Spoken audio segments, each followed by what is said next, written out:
Assalamualaikum warahmatullahi wabarakatuh. Ada satu menu lagi. Jadi menu hak terbaik untuk kita patut kita buat. Seminggu tu ada 2-3 kali comel nah. Comel menang. Menu ni jadi menu all in one. Makna tu apa tu? Makna tu buai lemak dalam darah pun boleh. Buai air besar pun lawah sedap. Buai air kecil ataupun air kecing pun sedap.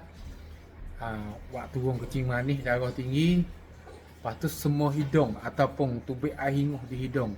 Demam hinguh tu. Demam tubik air di hidung pun okey. Batuk lelah pun okey. Oh, alhamdulillah menu ni nah. All in one sungguh. Kalau kita buat jadi istiqamah tu, badan kita sihat, ia nak jadi super ngasupi.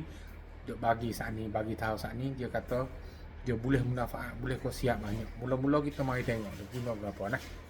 Okey, mula-mula ni kita mari tengok. Kita ada ni buah 5 puruk. Satu butir. Lepas tu bawang. Bawang ni kita ambil satu butir saja. Kita koyak bawang dulu nah. Kita koyak bawang. Nah, kita koyak sikit, kita koyak. Bawang merah. Kita koyak bawang merah. Nah, kita koyak bawang merah. Okey, cukup. Kita koyak bawang merah. Bisa tak tajam. Saling bisa semula. Okey. Lepas tu kita dibasuh. Sikit kita basuh nah. Kita hirih. Kita hirih.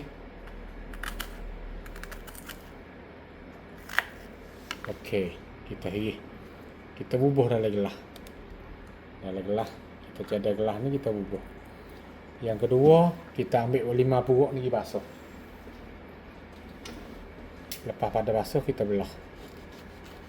Setengah butir kita hirih. Jadi pesen ni. Pesen alah lu. Okey. Kita buat butir tubik. Okey nah. Lepas pada kita hirih tu kita buat butir tubik. Kita bubuh dalam gelas. Lepas tu yang ketiga kita buka ni soda ni nah. Soda brand ke apa pun tak ada apa. Kita buka soda, kita bubuh.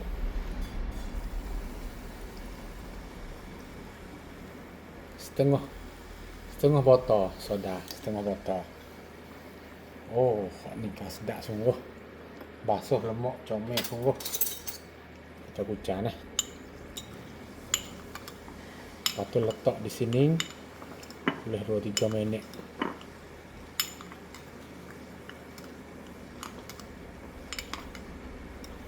Nah, kita letak di sini boleh 2-3 minit.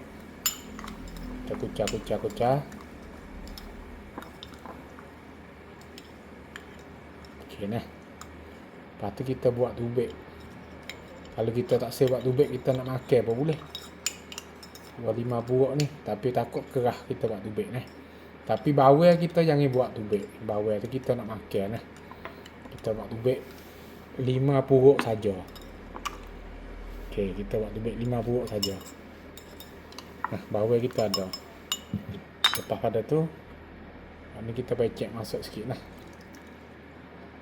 Tubik kita pecek masuk sikit. Bismillahirrahmanirrahim.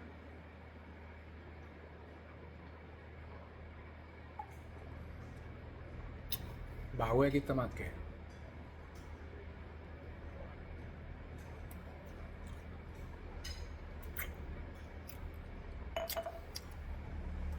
Alhamdulillah.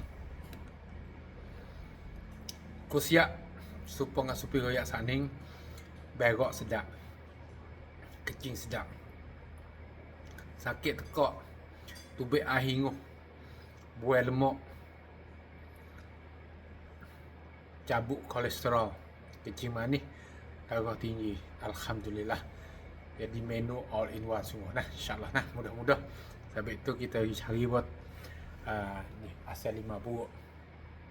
Boleh setengah soda bawang merah. Kita buat seminggu boleh 2-3 kali, lebih baik insya-Allah nah. Pakat share belaka. Assalamualaikum warahmatullahi wabarakatuh.